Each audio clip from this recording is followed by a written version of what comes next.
Selamat pagi saudara, hari ini saya mau membahas kelanjutan cerita mengenai Nabi Elia yang saya ambil dari 1 Raja-Raja bab yang ke-17. Tapi sebelumnya saya ingin membagikan sebuah cerita pembuka. Balapan mobil paling bergengsi di dunia yaitu Formula 1 atau Formula One dan lebih dikenal dengan sebutan F1. F1 memiliki banyak sponsor resmi dan salah satunya adalah jam produsen Swiss dengan merek Hublot. Atau kali ini saya sebut saja dengan bahasa Indonesia yaitu Hublot. Hublot memiliki kewajiban untuk menyediakan jam atau penunjuk waktu untuk balapan tersebut. Tapi Hublot memiliki hak eksklusivitas untuk memakai logo F1 di semua produk mereka. Dan mereka memproduksi jam tangan limited edition dengan seri Hublot F1 King Power. Dan Bernie Ecclestone sebagai bos F1 saat itu tentu saja mendapatkan satu buah jam tangan limited edition tersebut. Pada tahun 2010, Bernie Ecclestone waktu itu berumur 80 tahun. Dan satu hari, dia mengalami perampasan dengan kekerasan. Jadi jam tangan Hublot F1 King Power-nya dirampas dan Bernie Ecclestone babak belur dihajar penjahatnya. Satu matanya hitam dan mukanya biru-biru. Singkat cerita, alih-alih dia mengasihani dirinya sendiri, dia justru menulis ide dan mengirimkan foto dirinya, mukanya dalam keadaan babak belur kepada bos Hublot. Begini idenya kurang lebih. Ini saya babak belur karena mengalami perampasan dengan kekerasan untuk sebuah jam tangan Hublot saya. Mari jadikan saya bintang iklan Hublot dengan menampilkan foto muka saya yang babak belur ini. Dan saya beri slogan, "See what people will do for a Hublot." Ini sungguh di luar nalar bisnis. Tapi di luar dugaan, bos Hublot memiliki pemikiran yang sama dengan Bernie Ecclestone dan setuju dengan ide tersebut. Akhirnya dipakailah foto tersebut untuk iklan penjualan jam tangan Hublot F1 King Power. F1 King Power terjual habis. Penjualan jam Hublot seri lainnya mengalami peningkatan. Bernie Ecclestone mendapatkan jam Hublot F1 King Power yang baru. Dan tentu saja Bernie Ecclestone mendapat fee yang sangat besar untuk menjadi bintang iklan Hublot. Cerita ini ada hubungannya dengan firman yang akan kita bahas hari ini, yaitu dari ayat yang ke-7 sampai dengan ke-16. Mari kita mulai. Di ayat 7 dikatakan, "And after a while," dan versi King James-nya dikatakan, "And it came to pass after a while." Jadi setelah beberapa saat, dan di King James-nya dikatakan sesudah berlalu untuk beberapa saat. Ini cukup menarik, tapi tidak akan saya bahas hari ini. Kita simpan dulu untuk nanti di Elia bagian ketiga atau part 3, karena nanti masih akan disebutkan di sana satu kali lagi. Dan di sini dikatakan anak sungai di Kerit tersebut menjadi kering karena tidak ada hujan di sana. Ketika firman Tuhan yang Elia sampaikan bahwa tidak akan ada hujan, itu berlaku untuk orang Sidon, untuk orang Israel, termasuk Elia. Elia pun mengalami kekeringan. Yang membedakan adalah Tuhan menjagai Elia. Ketika firman Tuhan yang disampaikan Elia bahwa tidak akan ada hujan, itu berlaku untuk orang Sidon, untuk orang Israel, termasuk Elia. Elia pun mengalami kekeringan. Yang membedakan adalah Tuhan menjagai Elia. Di masa pandemi seperti sekarang ini juga semua orang mengalami dampaknya. Tapi yang membedakan adalah Tuhan menjagai setiap orang yang percaya kepadanya. Tuhan juga ingin mengajari Elia untuk tidak bergantung sepenuhnya kepada pemberian atau gift atau berkatnya Tuhan, melainkan belajar bagaimana bergantung kepada Tuhan, si pemberi berkat, or the giver. Lalu ayat 8 dikatakan, maka datanglah, ayat 8 dan ke-9, maka datanglah firman Tuhan kepada Elia, bangun, bangkitlah, pergi ke Sarfat yang termasuk wilayah Sidon, dan diamlah di sana. Aku telah memerintahkan seorang janda untuk memberi engkau makan. Nama Sarfat di situ dari kata sarfath yang berarti tempat peleburan logam atau pemurnian logam, pengujian logam. Di sini baik Elia maupun the widow atau janda diuji imannya. Sidon merupakan kampung halaman Ratu Isabel dan merupakan pusat penyembahan terhadap Baal. Ini benar-benar di luar logika Elia saat itu. Elia disuruh Tuhan pergi ke daerah orang-orang non-Yahudi dan bahkan Elia disuruh tinggal di sana. Bahasa Inggrisnya dwell di sana dan bahasa aslinya pun berarti to stay atau tinggal dan juga bisa berarti to wait atau menunggu sampai Tuhan memberitahu apa yang harus dilakukan berikutnya. Lalu dikatakan bahwa Tuhan telah memerintahkan. Di situ dipakai kata bahasa Inggrisnya command, dan command bahasa aslinya adalah savau. Kata savau itu merupakan kata yang sama digunakan di bagian yang pertama ketika Tuhan mengatakan kepada Elia bahwa dia memerintahkan atau commanded the ravens, burung gagak, untuk memberi Elia makan. Jadi kata savau ini seperti memiliki otoritas. Jadi yang diberi perintah pasti melakukannya. Dan kata widow atau janda di Alkitab lebih banyak dikonotasikan sebagai seorang wanita yang suaminya meninggal dan memiliki kekurangan materi karena tidak dapat bekerja. Tuhan mengatakan bahwa di sana Elia akan diberi makan oleh seorang janda bukan Yahudi. Hal ini sangat tidak nyaman buat Elia. Di Kerit, dia belajar bagaimana dibawakan makanan oleh burung gagak yang tidak kudus. Kali ini juga Elia harus belajar diberi makan, disediakan makan oleh wanita non-Yahudi. Tapi iman dia sudah bertumbuh dan belajar bahwa segala sesuatu dari Tuhan adalah kudus. Di ayat 10, Elia sampai ke Sarfat dan menemukan janda tersebut. Lalu Elia meminta air kepadanya. Ketika Elia meminta air, itu kelihatan tidak masalah bagi wanita tersebut, karena bisa terlihat bahwa wanita tersebut langsung mengambilkannya. Tetapi di ayat 11, ketika janda itu sedang mengambilkan air, dan Elia meminta lebih, ambilkan bagiku sepotong roti, sepotong lechem, seketika itu juga langsung menjadi masalah. Di ayat berikutnya, janda itu menjawab, "Demi Tuhan Allahmu yang hidup, sesungguhnya tidak ada kue sedikit pun padaku, kecuali segenggam tepung dan sedikit minyak. Dan sekarang aku pun sedang mengumpulkan sedikit kayu bakar. Kemudian aku pulang dan mengolahnya bagiku dan bagi anak laki-lakiku, dan setelah itu kami makan untuk yang terakhir. Maka kami mati." Janda itu mengenali Elia sebagai seorang nabi Allah Israel. Mungkin dari pakaiannya terlihat seorang nabi, juga dari wajahnya sebagai orang Israel. Dan wanita itu mengetahui nama Allah Israel. Wanita itu menyebut, "Demi Yod-Heh-Vav-He Elohi, Tuhan Allahmu yang hidup." Dan janda itu juga tahu bahwa Allah Israel adalah Allah yang hidup.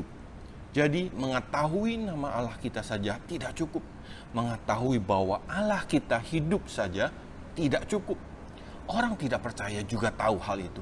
Yang membedakan hanya satu, yaitu iman kita. Apakah kita percaya dan memiliki iman kepada Allah kita? Sebelumnya, sewaktu Elia meminta roti, dikatakan dia meminta lechem. Tetapi janda itu mengatakan tidak memiliki kue, atau bahasa aslinya mawog. Dan di ayat berikutnya nanti, Elia menggunakan kata ugo. Dua kata ini, mawog dan ugo, memiliki makna yang sama, yaitu kue bulat. Karena dari kata ugo, yang berarti bulat, yang dibuat di atas batu panas atau pasir panas yang dibakar memakai kayu. Dan dikatakan bahwa wanita itu hanya memiliki segenggam tepung dan sedikit minyak. Itu menunjukkan kecil sekali kue yang bisa dibuat. menunjukkan bahwa mereka sangat kekurangan. Dan itu benar-benar merupakan sisa terakhir mereka. Wanita itu sedang dalam keadaan putus asa. Tapi ini yang dikatakan oleh Elia. Do not fear, jangan takut. Pergi dan lakukan seperti yang telah kau katakan. Tetapi buatkanlah dulu bagiku sepotong kue kecil dan bawakan bagiku. Little cake atau kecil di sini hanya ukuran kecil yang bisa langsung dimakan, cukup masuk ke dalam satu mulut. Dan setelah itu dikatakan buatlah untuk dirimu sendiri dan anakmu. Jadi harus buat untuk Elia dulu, baru mereka buat untuk diri mereka sendiri. Ini merupakan satu langkah iman yang besar. Jadi Elia menantang langkah iman untuk wanita tersebut. Lalu kemudian langsung datanglah firman Tuhan. Dikatakan bahwa tepung tidak akan habis dikonsumsi, tidak akan habis dipakai, minyak juga tidak akan habis. Sampai kapan? Dikatakan Tuhan. Sampai kamu kenyang? Tidak. Sampai hari itu berlalu? Tidak.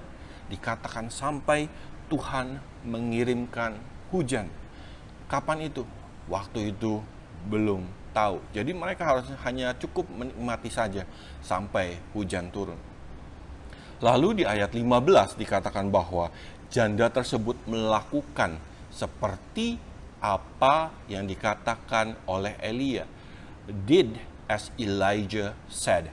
Di sini dikatakan bahwa janda tersebut kidbar, ada tanda persetujuan dengan apa yang Elia katakan. Dan dia dan seisi rumahnya makan untuk beberapa waktu lamanya. Dan di ayat 16 dikatakan tepung tidak habis, minyak tidak habis. Dan di sini ada satu hal yang sangat menarik, karena dikatakan according to the word of the Lord. Seperti apa yang dikatakan Tuhan melalui Elia. Di sini dipakai kata yang sama, yaitu kidbar. Ada tanda persetujuan. Keadaan di sekeliling wanita itu tiba-tiba berubah menjadi setuju dengan perkataan Tuhan. Tepung setuju, minyak setuju. Ini yang kita sebut dengan mujizat, miracle, di mana keadaan sekeliling kita tiba-tiba berubah menjadi setuju dengan firman Tuhan. Saya ingin tutup dengan cerita ini. Seperti cerita saya di awal mengenai Bernie Ecclestone yang mengambil sikap yang positif di dalam keadaan dia yang buruk. Sekarang ada seorang hamba Tuhan yang luar biasa yang kita semua kenal, yaitu Pastor Yahya Gani. Sebelumnya saya juga sudah meminta izin beliau untuk memakai kisahnya untuk video hari ini. Jadi ketika beliau mengalami sakit COVID dan harus beberapa hari dirawat di ICU, tidak bisa berdoa kepada Tuhan, tidak bisa membaca Alkitab karena sangat sulit untuk bernafas. Beliau mengatakan seperti tidak ada lagi iman. Tapi beliau mengatakan bahwa di masa-masa sangat sulit tersebut, Tuhan ada di sana untuk beliau. Tuhan berbicara kepada beliau. Tuhan menguatkan beliau, mengatakan bahwa jangan takut, do not fear, karena aku ada bersamamu. Singkat cerita, lalu setelah sembuh dan keluar dari rumah sakit, beliau masih mengalami efek samping dari sakit COVID tersebut, yaitu paru-parunya masih belum bekerja sempurna, sehingga beliau masih harus memakai selang oksigen yang terhubung dengan tabung oksigen. Jadi beliau kemana-mana harus membawa tabung oksigen. Sampai satu hari, tiba-tiba ada hal yang mengagetkan saya, yaitu beliau datang untuk melihat rekaman untuk video ibadah hari Minggu dengan membawa-bawa tabung oksigen. Beliau difoto dan ternyata beliau mengupload foto tersebut ke media sosialnya. Ini berlawanan dengan logika. Mungkin yang seharusnya malu, tapi justru diperlihatkan kepada umum. Ini sungguh-sungguh suatu pernyataan iman yang membakar semangat pekerja-pekerja gereja dan bahkan seluruh jemaat gereja, bahwa selagi masih ada nafas, selagi masih ada kekuatan, mari kita melayani Tuhan. Wow, ketika saya melihat foto tersebut, jadi saya teringat mengenai cerita Bernie Ecclestone. Dan saya pribadi, saya memberi tagline untuk foto tersebut. See what devil will do for a soul. Saya tidak promosikan iblis. Saya tidak mewanti-wanti Anda supaya takut iblis. Tapi justru saya mau mengingatkan kepada saudara bahwa di luar sana banyak jiwa-jiwa yang iblis sedang coba buat tidak berdaya, yang sedang membutuhkan kita. Jiwa-jiwa yang putus asa seperti janda tadi, tidak tahu apa yang harus dilakukan berikutnya. Mari kita coba hubungi mereka, dengarkan cerita mereka seperti Elia mendengarkan cerita janda tadi. Kita bantu mereka untuk melihat potensi apa yang mereka miliki untuk Tuhan pakai untuk mengadakan mujizat dalam hidup mereka. Kita bantu tantang mereka untuk mengambil langkah iman, untuk percaya kepada Tuhan. Dan kita dampingi mereka sampai mujizat Tuhan menjadi nyata dalam hidup mereka. Mari kita berdoa. Bapa dalam surga, saat ini kami berdoa Tuhan. Yang pertama kami berdoa untuk setiap kami yang sedang mengalami keadaan kekeringan, yang sedang mengalami keadaan kekurangan, yang sedang mengalami keadaan putus asa, yang tidak tahu apa yang harus kami lakukan berikutnya Tuhan. Kami berdoa Engkau yang mengirimkan orang-orang untuk membantu kami Tuhan, untuk menjadi saluran berkat dari Engkau untuk masuk ke dalam kehidupan kami. Izinkan kami melihat mujizat Tuhan, di mana keadaan sekeliling kami kidbar, menjadi setuju Tuhan dengan firman-Mu Tuhan, bahwa semuanya tiba-tiba berubah sesuai dengan perkataan. Semuanya menjadi baik, semuanya menjadi overflowing, semuanya menjadi berkelimpahan Tuhan, di dalam nama Tuhan Yesus. Saat ini kami berdoa juga Tuhan, untuk orang-orang di sekeliling kami, untuk orang-orang yang kami kenal. Kami berdoa Tuhan, Engkau ingatkan kami, Engkau beritahu kepada kami orang-orang di luar sana yang membutuhkan kami, orang-orang yang sedang putus asa dengan keadaan mereka Tuhan, supaya kami bisa menghubungi mereka Tuhan, bisa mengencourage mereka dan mengatakan do not fear, jangan takut, bahwa Tuhan ada di sana untuk mereka Tuhan. Dan izinkan kami untuk membantu mereka untuk melihat potensi apa yang masih mereka miliki Tuhan, untuk Engkau ubahkan menjadi mujizat, mendengarkan cerita mereka juga Tuhan. Dan kami berdoa Tuhan, bahwa mujizat akan menjadi nyata dalam kehidupan mereka juga Tuhan. Terima kasih Bapa untuk hari ini, untuk firman-Mu, di dalam nama Tuhan Yesus kami berdoa. Amin. Terima kasih saudara. Selamat pagi dan sampai berjumpa kembali di cerita Elia part 3. Tuhan memberkati.